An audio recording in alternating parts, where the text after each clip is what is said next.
How excited are we? So excited. We are hoping someone in that group gets not unconscious. What? Scratch. Thank you. Head down these stairs, you use the handrail provided. Do not trip, fall and die this early on in the tour. If you want to die anywhere, please do it in the vault. It is better publicity for us.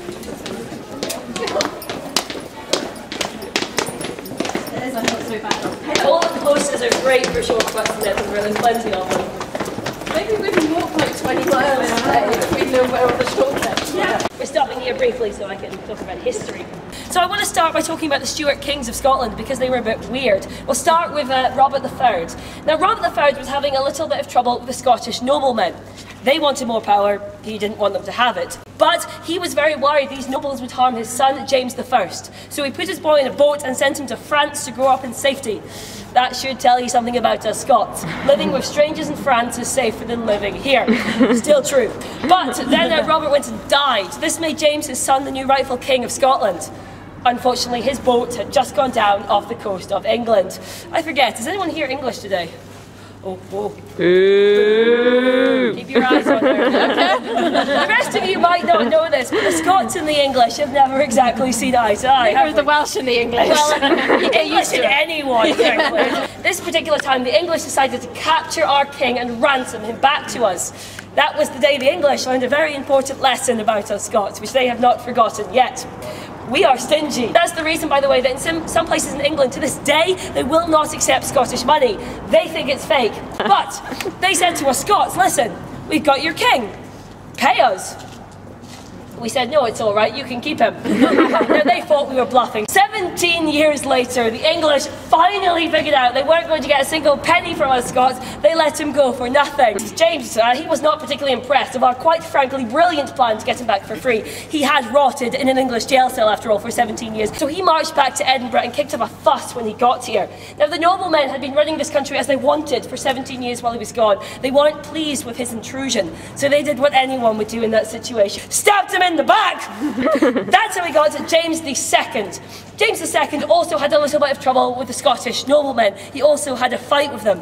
Now he got himself a new toy to fight his battle with. It was called a cannon. This was a massively new piece of technology. He had no idea how it worked, and he was a boy. He wanted to know how his new toy worked. So on the battlefield, he lit the fuse of the cannon. Peered inside it. That's how we got James III. James III also had a bit of trouble with the Scottish noblemen. He also had a fight with them. He was riding in Edinburgh in all his battle gear, his armour and whatnot. He fell off his own horse, skewered himself through his own leg with his own sword. Only in Edinburgh. He was worried he would die from the wound he'd stupidly inflicted on himself. He said to the local people, bring me a priest so I can confess my sins to God before I die. The locals went away and brought him an assassin, dressed as a priest. That's how we got James IV. I just want to double check, is anyone here called James? Are you really? My name, and nobody ever clicked on it.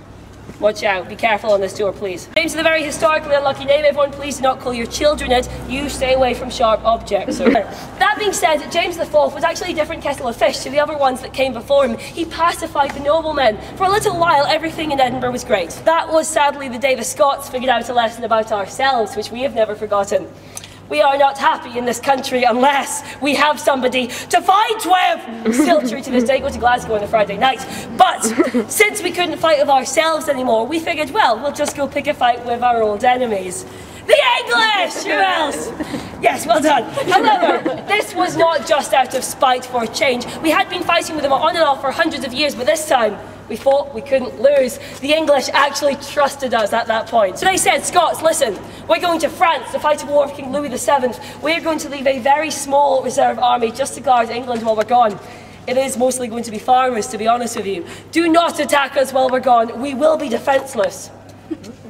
So we said, of course not, England. You can trust us. Never trust the Scots. They went to France. We immediately amassed the greatest Scottish army ever known to man. 45,000 men strong. We marched them immediately into England. We met their tiny little army at a place called Flodden Field in 1513 and outnumbered them a massive 4-1. We lost. You see, in Scotland, we were using a very old method of fighting developed by the Picts. If you don't know who they were, basically they got naked, painted themselves blue, and ran around screaming at the Romans. That was most of their strategy. The part we used was called the Highland Charge. So, use your imaginations for a moment. Imagine I'm a Scottish soldier on the battlefield. I am ginger, I'm wearing a kilt, I'm probably not wearing underwear, and I've got a big stick. 5 foot high, point on the end, it's called a pike. That's it, I'm not very scary, am I? I need a volunteer to be English just for a little while. It will wear off, I promise. I'm just going to volunteer someone. You. It's not a disease. Really? Anyway, she is English just for a moment. Sorry, not for long. I know it's a fight worse than death. However, these two are English soldiers on the battlefield opposite me, part of a massive regiment. Now, because I'm not looking very fierce, I have to resort to psychological warfare. Then I give her the stare. Having given her the ineffective stare, I begin to run across the battlefield with my big stick raised. I begin to scream as I go. And just as I get right up to her, still screaming, still giving her the stare, I turn around and stab the person standing next to her. You're not dead, thank you. You can go back on. You're no longer English, don't worry. However, this is quite clever. Sadly, it only works once.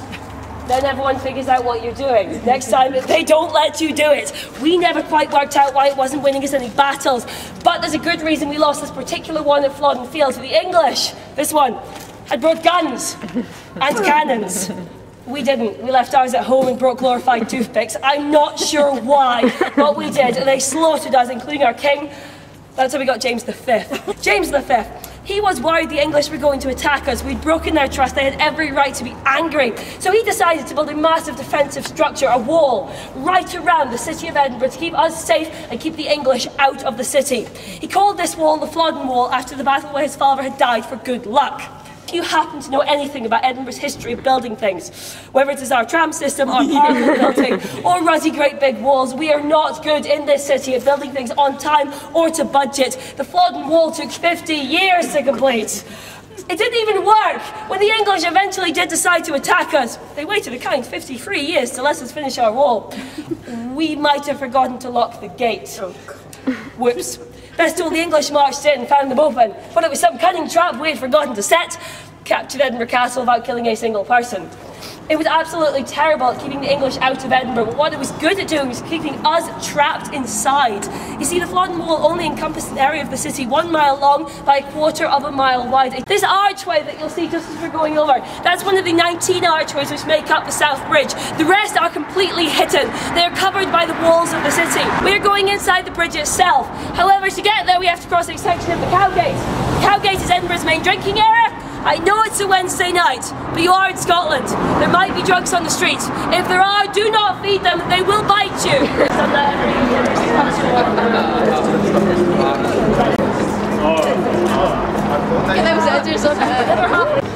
Oh, there's the head.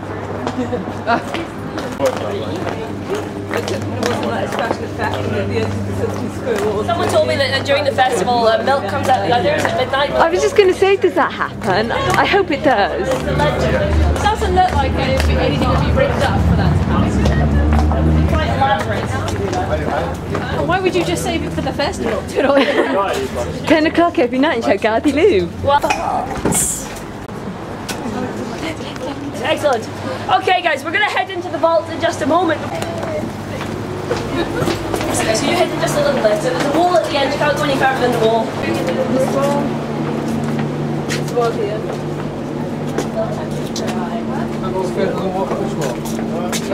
This should be good. I'm looking forward to being back.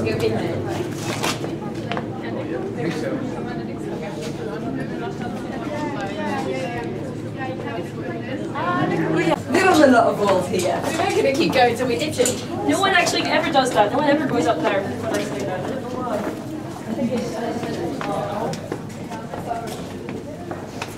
Listen guys, find someone that feels comfortable if you can. I'll be on the stairs in here, you'll see me anywhere in the vault. Don't go too high because you will hurt yourself, guys. Please do be careful. Be careful. I've fallen off that thing. Be careful. You don't need to climb a pile of rocks.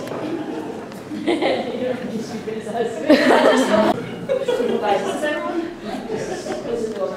And I want to say I have actually padlocked the gate. and I close and lock the doors on our way in. I have to do this because sometimes people will wander in here after us, not knowing what the place is. And if we don't find them in time, they will get lost and they will die down here. And that's tragic. I'll be honest with you, a couple of Halloweens ago, this is quite a funny story, I was doing a tour and we found 4 drunk men, absolutely pissed off absinthe, sitting in one of the vaults, crying in a corner. I'm the only one who was to go to the padlock and have the key, so if anything happens to me tonight, you are all stuffed, okay? Please do not mutiny and kill me, you will all die as well. But, welcome first and foremost to the South Bridge Vault. Edinburgh began to expand. We began to build over more and more hills. Back then it was just over the one hill, modern Edinburgh is built over 7 hills. So we built bridges to connect the new areas. North Bridge, South Bridge, George IV Bridge, Regent's Bridge and King's Bridge. We filled this bridge with vaults, chambers, passageways, a whole maze of them. And then Edinburgh Council got an idea. They decided to sell these spaces to the merchants on Nicholson Street above our heads to use as storage space.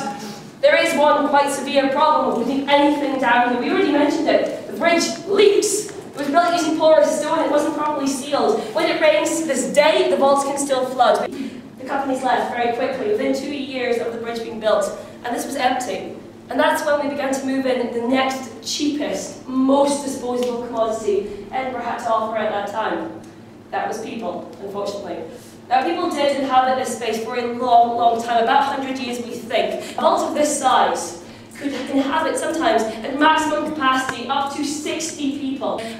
When this place was closed off eventually, the council filled the place with rubble and bricked up the entrances to stop people coming back in. That's actually why we didn't even discover the vaults until 1985. There was no place to sleep apart from the stone floor or some straw if you could find it. It would always be damp.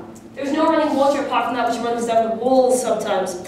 There is no electricity, there still isn't. Sorry about that. They would sometimes have a candle with animal fat. Animal fat is very smoky to burn and it absolutely stinks. If you knock it over, you will set fire to any straw you put down. But let's be quite honest, if you cannot afford to feed your family, you can't afford a candle. Often they would live in pitch blackness down here. There was no indoor plumbing, of course. There wasn't anywhere in Edinburgh. There would be a bucket in your vault, but it would be used by everyone. Every time it filled, you'd have to carry it over countless legs in mostly pitch blackness to throw it outside. There wouldn't be much left by the time you got it outside. It meant people were living feet deep in their own waste. There is a street above it that's called Nicholson Street. There are houses and shop fronts up there. There always have been. Now, they would throw their sewage onto the street regardless of the people living down here. There would constantly be sewage dripping through the brickwork onto your heads. There would be rats everywhere and disease, of course, was rife. But the worst problem was actually fire. This place is horribly ventilated. A fire will spread very, very, very quickly. But the worst fires were not actually in the vault. Believe it or not, they were outside. A fire outside was much more deadly. You see, Edinburgh is mostly made of wood, like we talked about earlier. The buildings would catch blaze and people would become trapped. Often they would flee into the vaults. They thought they could wait out the fire down here amongst the poor people. They thought they would be safe. They really weren't, as you can probably guess. There are rudimentary ventilation shafts down here. This place will fill with choking black, acrid smoke very quickly. Those who choked to death, though, would be the lucky ones. Some would find a small pocket of air to breathe. They would become drowsy, then unconscious, then they would bake alive. Stone conducts heat. This place is like an oven when there is a fire outside. Even when it is sunny outside, this place becomes swelteringly hot. But there were wooden floorboards as well in many of the vaults. These were really prone to catching fire in the sudden searing heat. Hundreds of people could be buried alive under a pile of burning timber. The procedure wasn't to bury the bodies, because burial cost money. When there was a lot of death, we would take their corpses, we would break them up in the vault. Now, when this place was excavated, as I said in 1985, human remains were found. Obviously, they've been put to proper rest now. But there are still some vaults to this day which have walls which are not supposed to be where they are. There are almost certainly still mass burial sites down here. You might wonder why they would want to come down here. Surely it's better to be homeless than live in this squalor. The truth is you couldn't be homeless. We actually passed a law making that illegal. We could throw you in prison, and in some cases, we'll hang you. The life expectancy for a healthy person from the day they entered the vaults would be 18 months. There was actually one group of people who did come in purely by choice. They adored this place. These were the criminals. There was a lot of murder in the vaults, a lot of theft, rape. There were illegal drinking taverns, illegal gambling dens, brothels, And some of the vaults, including the ones we're going to walk through, which were used for satanic rituals, including attempts to raise the dead and some human sacrifices. But this was the last section to be open to the public. The other tour companies before us would not touch this section of vaults. They were scared of it. This section has a nickname in Edinburgh, Damnation Alley. We know the Hellfire Club, a notorious satanic group in Britain, used to practice in our vaults. Now, it's said that they cleared out very quickly. Some people believe they brought something through with them they weren't bargaining for. If you are a grave robber and you've just dug up a freshly buried corpse, believe you me, I'm speaking from experience, you do not want to be carrying it through the busy streets of Edinburgh. Back then, you'd end up on the gallows, so they didn't want that. They used to bring the bodies down here. The Old College of Edinburgh University is very close to here. They would wait until it was dark enough or quiet enough to take the bodies through in safety. But sometimes the grave robbers, they got lazy and also a little bit clever. They realised digging up a body is hard. Again, I'm speaking from experience. It might be covered in maggots by the time it gets out of the ground. The university's not going to pay you for it in that condition. Sometimes the families of the deceased would sit around the grave until they knew the body of their loved one was rotten, so the grave robbers wouldn't take it. It is so much easier to come here. During the day when the men are at work or looking for work, the only people down here are the women, the children, the elderly, the sick, the dying, the utterly, utterly helpless. They could either wait for someone to die on the road and take their body, or they could kill them themselves and take it. No one would notice them missing, and no one would even care. If you lived down here, and you heard screaming coming from another vault, please mark my words, you wouldn't go and help. You would be sad, but you would be so grateful the sound was not coming from your vault. And if it was, what could you do? In the darkness, you gathered together whatever family you had with you, pray to whatever god or goddess you chose to believe in, and hope beyond hope they didn't find you. When I started working here, I was a little bit sceptical, but I had so many experiences during my first 2 weeks, I've had so many since, it's completely changed my perspective on life and on death. So many people died down here, and I can't tell you a single one of their names. Mrs. Maybe regret our decision. That light is very useful. It is, it's brilliant. I need one of those. This one is not as bright as that. It's there. Thank you. It's really nice. I get that quite well. They feel really, really dry. It's blinding. I want to give you a quick warning before we go into the upper vaults. There is something which can happen up there, it happens quite frequently. It can go for anyone, I've seen it go for all kinds of people. This thing is called a cold spot. It has never happened to me. I think it means you're a bit susceptible to the supernatural, and if I was, I probably wouldn't work here, quite frankly. But it has happened to many people on my tours, including a close friend. For her, she said it was like her feet had been plunged into a bucket of ice. She said it was so cold it was physically painful and it happened very quickly. It is sometimes just one part of the body, like the feet, sometimes the entire body that feels it. It is usually accompanied by a feeling of nausea or extreme dizziness, sometimes both, like the room is spinning around you. And if you stay standing in a cold spot, you will collapse. Please don't do this, please. Some people do. Even after I've pointed out to them, they think, wow, something is happening, I wonder what will happen next. I will tell you what will happen next. You will go down, you could hit your head off the ground, you could crack your skull open, you could die. I will not lie. It would be great publicity for me to be the first tour guide to have someone die on their tour. Repeat after me, first of all, we are not going to die today. We are not going to die today. Excellent. In some very rare cases, someone will move out of a cold spot and it will follow them. Sorry, I did kind of lie about that. It is really, really rare. It's never happened on my tours. It has happened to some colleagues. Some people are naturally super attractive to the supernatural. They're called inductors. They attract it, they don't mean to, but they do. It can be very dangerous for them in the vaults. If you feel more than one cold spot, please alert me at once, okay? Because I might need to get you outside. We once had a woman who felt this. She moved out of it, it followed her, she moved, it followed her, she moved, it followed her. She bolted and then she collapsed, she had a seizure. We had to take her away in an ambulance, okay? So please do bear that in mind. And again, on that cheerful note, let's head into the upper vaults. We'll talk a little bit about curses and then about ghosts. Let's go.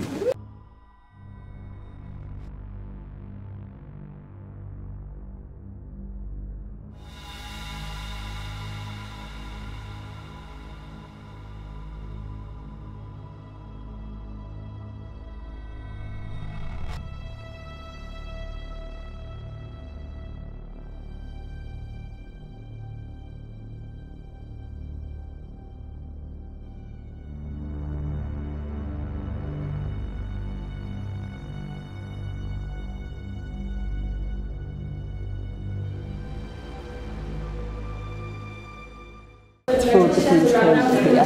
Was it? Down where? In the room just now it was 13, it's 9 down here. Well, you can see our best in here.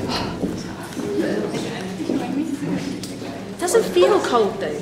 Ribs hurt like hell. Anyway, welcome to the upper vaults. I just want to warn you of a sound you will probably hear at some point while we're here, and it will terrify you if I don't tell you what it is.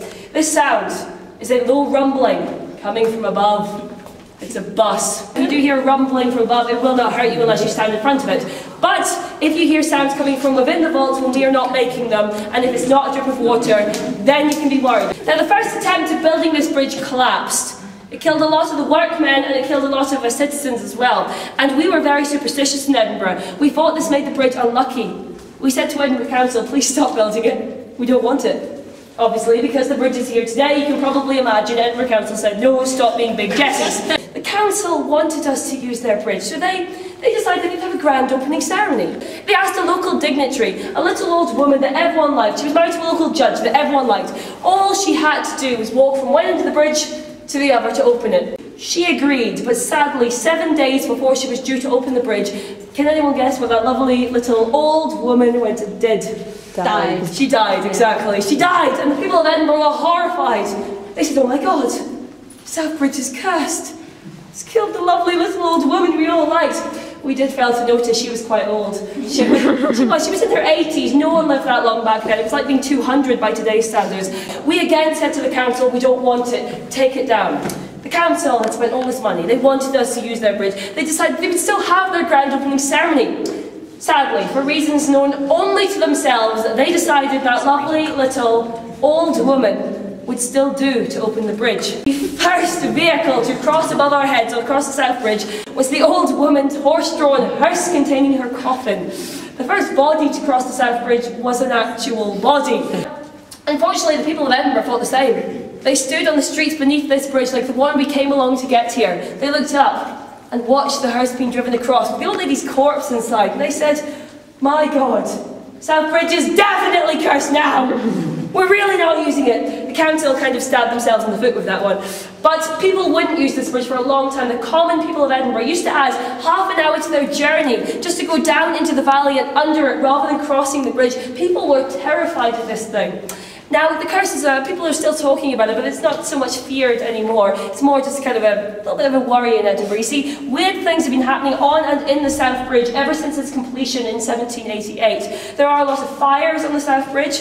It exploded recently. There was a gas explosion in 2002, which destroyed a large part of it. It also, I think in 1980 something, part of it blew up as well. But we are going to talk about ghosts. First of all, I want to make a distinction. There are two different kinds of spiritual activity we encounter in the vaults. The first kind is residual spirits. These are basically just echoes of the past, old sounds being replayed over time. They do not know you're here, they can't hurt you. But the more interesting kind is intelligent spirits. These are ones which know you're here. They can sometimes want to communicate in different ways. The first thing which will usually happen before an encounter with an intelligent spirit is they will draw energy from somewhere in the room in order to manifest themselves.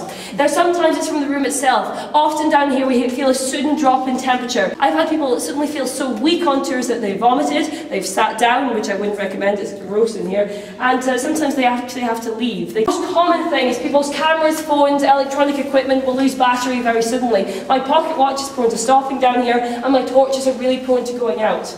That's why I carry 3, by the way, we should be okay. But ghosts can draw this energy in order to manifest, and once they do, they can do anything. Sometimes small things, throw small stones at the wall, scratch or bang at the walls. We hear a lot of that in this corner over here in particular. Guys, let me know if you hear anything, okay? Excellent. Sometimes it will be to actually show themselves physically. Sometimes it will be to make it to actually speak to someone. We hear voices down here occasionally when no one's speaking. Sometimes to growl, sometimes to touch you though, touch you physically. I had a brilliant tour just before Christmas where I had to lead 4 people out, one after the other, because something very cold was touching their face. They swore it wasn't drips of water, they said it was like fingers. But sometimes it will be to do worse than that, to scratch or bruise. There is one ghost we get in this smell in particular very often called the Imp. Now the Imp is a small boy, he's about 12 years old. He is incredibly lonely. He walks among groups, sometimes he takes people's hands, sometimes he tugs their clothes. Now this is usually women that he interacts with. I personally think he's looking for his mother. But, that being said, I heard some of you awing him. You shouldn't actually feel sorry for him. He is a bugger, he is a thief. He loves shiny things, he is like a little magpie. He's really prone to stealing people's earrings, necklaces, brooches, other little trinkets they have, even key rings and things will go missing down here. The first thing which will usually happen is women in here in particular will often feel their earrings being tugged at very gently, but persistently. Sometimes they will actually fall to the ground in front of them. I saw this happen once. A woman's earring fell out. She looked down at it, she picked it up, she put it back in. A minute later it fell out again. She looked at it, she put it back in. And if you feel your jewellery being moved, take it out, put it in your pocket. You cannot get to it in there. I have honestly scoured this place for lost jewellery, I have never found anything people have lost. The more interesting spirit we get in this vault as well is called the Watcher. Now the Watcher is a tall man. He's about 6'6" according to many accounts. He wears all black, a long black coat. He reeks of gin. He will usually appear at the back of large groups. Sorry guys at the back. He will, sometimes he will stand behind someone and they will feel his breath on the back of their necks. Now by the time they turn around to see what it is, usually thinking it's another member of the group behind them, it is always too late. You will never see his face. This was the first actual full-bodied apparition I ever saw down here.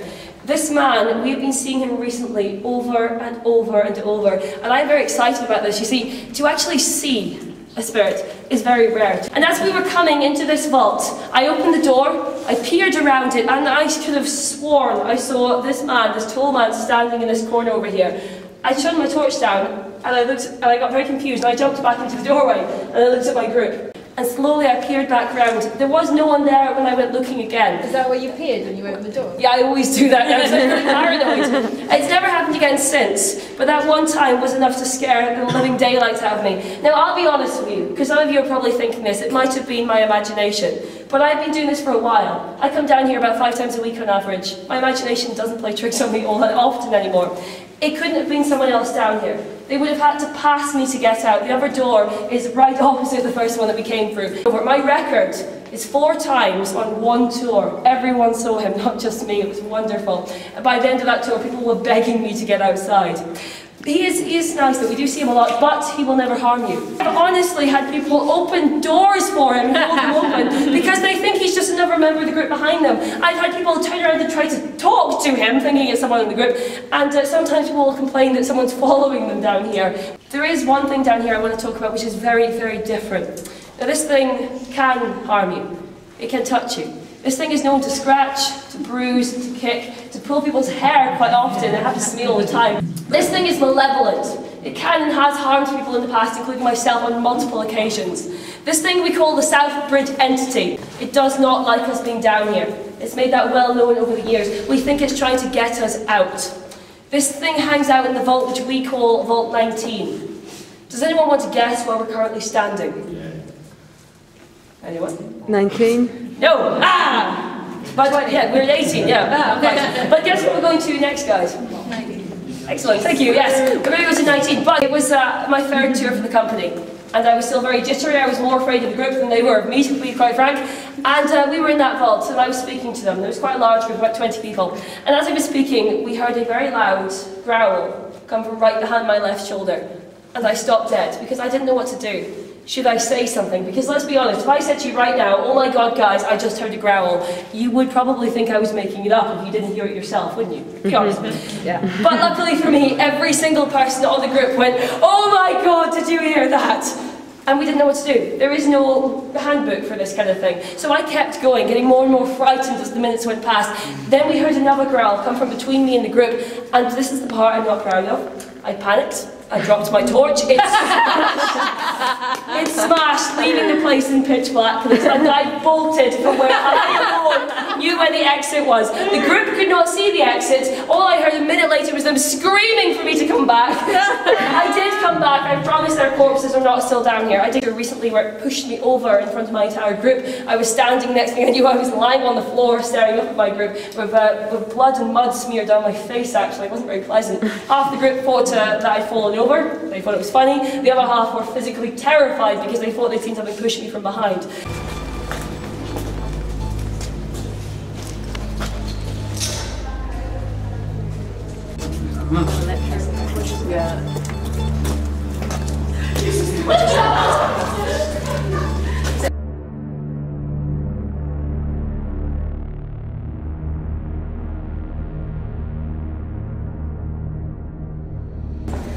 No,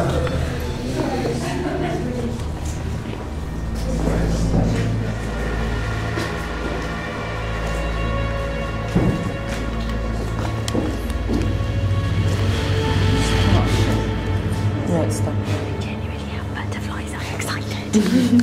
Okay, everyone.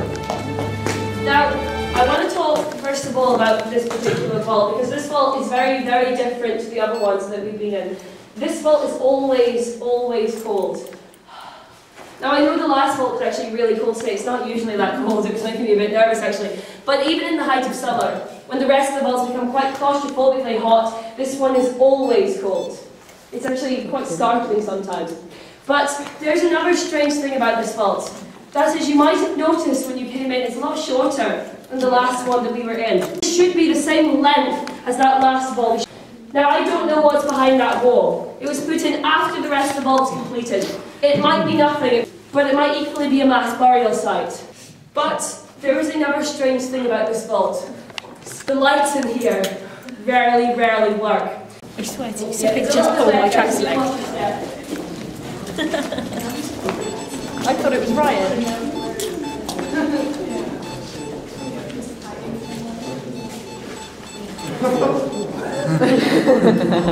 It happened twice. I asked Ryan, did he do it? As I was asking him, it was ever likely than it was before, pulled my leg again.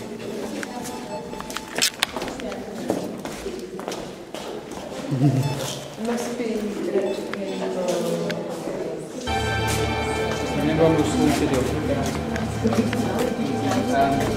You're recording of this, I think. What'd you step there? So that right down there. Interesting. That does happen. I had an amazing tour recently where I was walking ahead of the group and something gripped my hair and pulled me back quite violently, and I just screamed.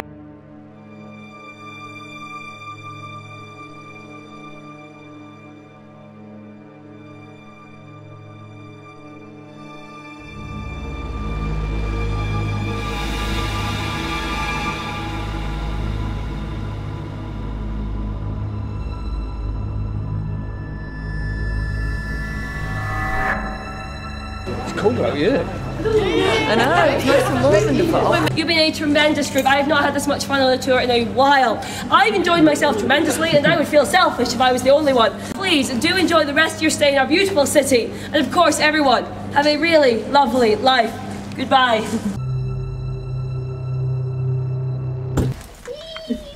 We are off to our second vault tour.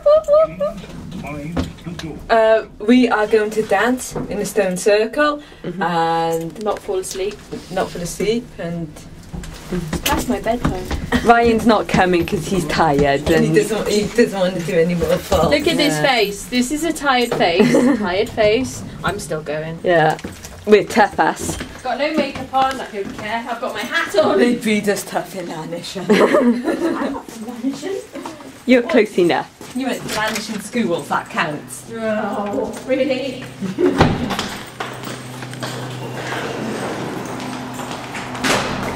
Okay, we grow up tough in Cardiff. Yeah, okay, we go up tough and hard. We're standing outside on Queen Street because Kat has forgotten her rucksack. Ryan forgot his coat and his wallet. He forgot his wallet yesterday. I forgot my video camera today. I forgot my dungeon ticket yesterday. Yeah. So Lynx had to run back for it. And so now Kat's run back for her rucksack. Yeah. We're not having a good time. I mean, if we'd been in the stone circle yesterday and this had happened, and all the stuff that we've left tonight, you know, today the video camera in the castle and the tablet on the steps, then I'd think it was the stone circle, but no, it's just us. tiredness. It's down to tiredness.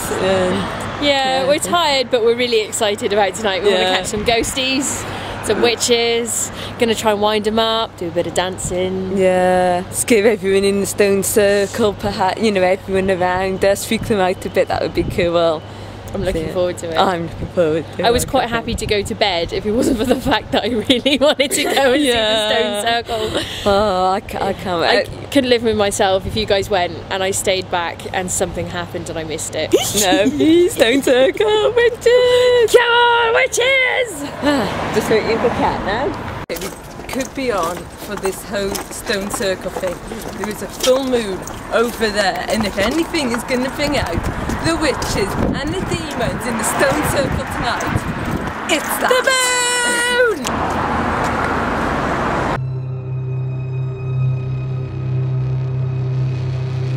What are you doing? You're filming us as we talk about the vaults. Oh, what's it? We've just come back from the, which one were we at? Which street vaults? Oh, we were in the bridge, yeah. We were in the south. Yeah, we were South actually Street Bridge. inside the South Street Bridge. Ryan didn't come with us, but we started off, she took us to the stone heart on the floor that we keep walking over accidentally because we don't see it. It's just outside St. Giles Church, isn't it? Because where that was the site of the old Tollbooth jail, and that was the death cell. Yeah. And said, if you want to bring good luck, spit on the heart, and there was like people spit right in the centre of the heart. And if you want to bring bad luck, like for the vault, stand on it. We jumped on the heart. We danced on the heart. No one else stood on it. No one else even walked over it or went near it. The funny thing was, there was a group of soldiers with us. How many? Like 4 or 5 of them were there? No, there must have been about 7 or 8 of them. Yeah, loads of. There was quite a few of them. They're quite big guys as well. None of them gone. They didn't look very happy that we started dancing. Actually, the men outnumbered the women quite a lot. They doubled us, easy. They doubled the amount of women, which is unusual because on tours like this, you tend to have more women than men. Of couples. Yeah, which is like Tollbooth jail, and like these brass bricks in the road which marks out where the actual jail was. Oh. Which is right next to St. Giles's Church. And then behind St. Giles is this. She stood on a statue and. It used to be the graveyard. It used to be the car park behind St. Giles used to be the graveyard. And what's his face? John Knox. John Knox, who was the church reformer, is buried in the car park. He's buried in car park space 23. There's a plaque there. There was a van parked on top of his grave. Because it stated in his will he was not to be moved for any reason. So they moved everyone else out of the graveyard. Left him in the car park. Paranormal. No, the kids didn't go off nothing. at all. No. Well, the pair of girls did cack their pants, didn't they? When she turned the light off and then she kicked the door to make a noise to scare people and they screamed. We started off in the torture room. It was really hot in there. It was really hot in the torture room. I de-scarfed. We de-scarfed and de-gloved as well in the torture room. So we were in there for a while and then we went into the bridge. And one of the vaults was set up for like a pagan altar for Wiccans. A coven of Wiccans actually hire it out. So they actually started in a different chamber, and because of activity in there, moved one closer to the exit. Yeah, it started when they set themselves up in that chamber, and they like to have specific objects in certain places for certain sort of rituals, isn't it, and reasons. And they'd leave one night and lock it up and come back the next day, and then objects would have been moved around and candles would have been twisted in all sorts of shapes, and and the leader of the coven spent the night there. He tried to cleanse it, didn't he? Yeah. He went to cleanse it. So he heard a bang, legged it to see where the noise was coming from. When he got back to that vault, because he found nothing, the iron gate was locked. Because there was an iron gate on there. So he let himself back in and went, "Show yourself!" And there was like a crack in the wall, wasn't there? He heard the crack. He heard the crack, and it was a mirror that was popping up. Crack in the mirror. And then he said again, "Show yourself!" And he's never told anyone what happened after that. Yeah. In the end, they decided to move. When they moved out, they asked the guy that owned the vaults to not allow anybody into that specific vault for what was inside it. But being a businessman and creepy, weird things going on, his ghost tours, he's not gonna not do that. So he was still letting people in there. So the Wiccans then set up the stone circle to try and protect the people that go into the room. And at first she did say, don't stand in the centre, so, you know. Yeah, we all had to walk in and stand on the outside. Said, do not step into it. And we were thinking, great, you know, this is what we've come to do. She's not going to let us.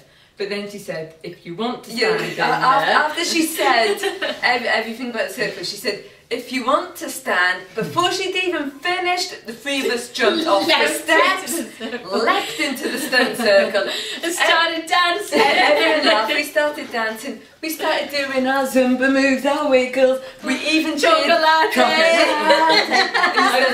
And then the soldiers were like, I couldn't go in. I'm not standing in there. Yeah, I was going, come on guys, they're just stones in a circle, come on, it's nice, get in, it's nice in here. Then we got the guy to take our photo. Yeah, guys started walking in there, only like 3 of them I think. Yeah, they came stood in, didn't they? And obviously feeling, you know, they had to emasculated by us 3. We were dwarfed by them. Yeah, these guys were massive. And they were refusing to come in the circle.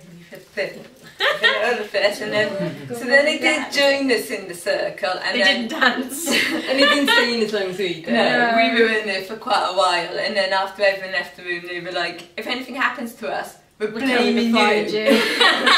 And they did start trying to play tricks on us, didn't they? They started like poking us and tapping us on the shoulder. Pretending it wasn't there. We weren't food. No. And then we went into the final, like really haunted one. Yeah, she had to split into 2, men on the left, women on the right. And then she explained... Yeah, women had to stand in a puddle. Yeah. And then she explained afterwards it's because whenever women stand on the side that the men are on, the instances that would happen to them would be more violent. But if they were on the other side of the room, which she made the women stand on, then they tended to be a lot softer. Yeah. We immediately like, can we switch? We were like, can we switch? And she sort of was like a little bit reluctant. We immediately went and stood with the men on the violent side of the vault. The soldiers started moving to the other side. And then she told the story of people had seen this girl this tall girl with long dark hair with her hands over her face and white dress, cowering. And some people thought she was drunk because it used to be a pub, and would be like, you know, oh, you can't stay down here, it's not safe. Eventually some other guys said, you can't be in here, it's not safe. They nudged her, didn't they? Yeah. She lowered her hands from her face. Instead of eyes, she had black sockets and she had blood dripping down her face. And then she screamed. She's known as the screaming banshee. A few days later, one of the guys got a call. Someone close to him and his family died. Yeah. Wow. And she hasn't been seen since because they believe that she's waiting for someone to give a message to. Yeah.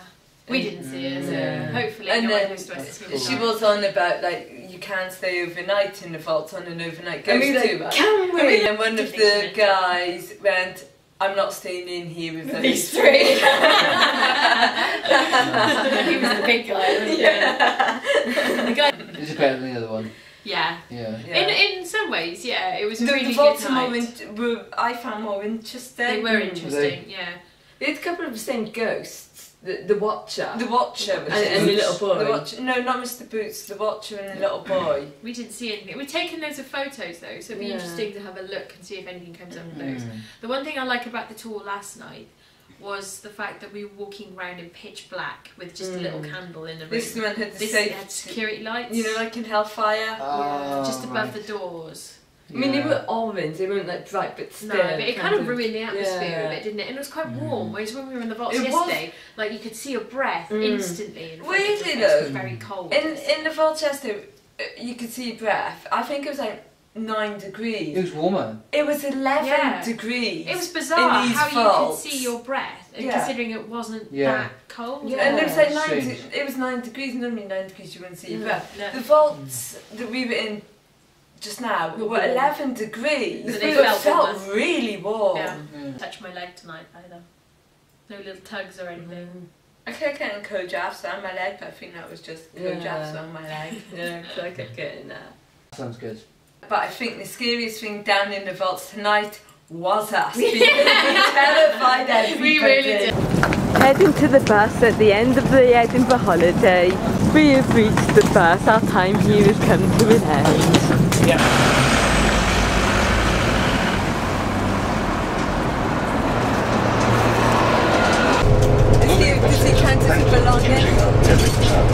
you gotta make sure you take me with you. If you conveniently forget his boarding pass, you can leave him here. For Edinburgh Airport. Hey! She's got it again. Oh my god. So I pitch forward and then you just get a close up of Cat. It was a mistake wearing a satin skirt on leather seats. Slippery. Whoa! He's going again.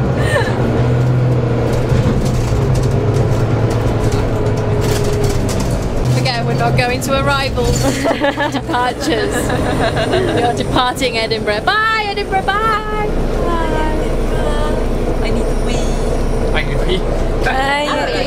Yeah. We should plan that. Zo wachten. Paradijs, paradijs, De mijn plaats meer. Paradijs meer.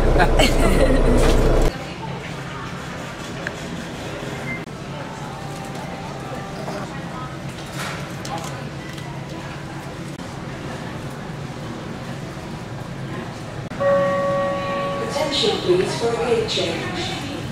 EasyJet departure to Bristol, flight number 432 will now depart from gate 2. That's not taking off. It's landed. It's just landed. Okay.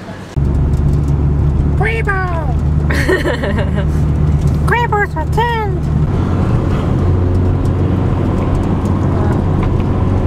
We are heading home, people. We are very sad, but also we want to get home now. Yeah. We're in the mindset. We're tired to go now. home. Yeah. We've had a great trip. Really enjoyed it. Yeah. Edinburgh's awesome and we want to go back again, definitely. If they let us back. If they'll let us back. They won't let you back. Yeah, they're not going to let you back. What? Yeah. Why? He told us, sorry. Yeah. He said not to say until we left, Yeah. Why? in case you refused to leave. Yeah. Do you want to go back anyway? Stupid. Looking forward to going home and seeing all the furries, the animal army. Looking forward to my bed. I'm not looking forward to this guy getting out the fuck out of my way because he's actually. What's the speed limit? 50. Yeah, 10 miles an hour, but that's. Oh, come on, slow. You're wasting my life. I've lost the moon. Well, I'm not going back.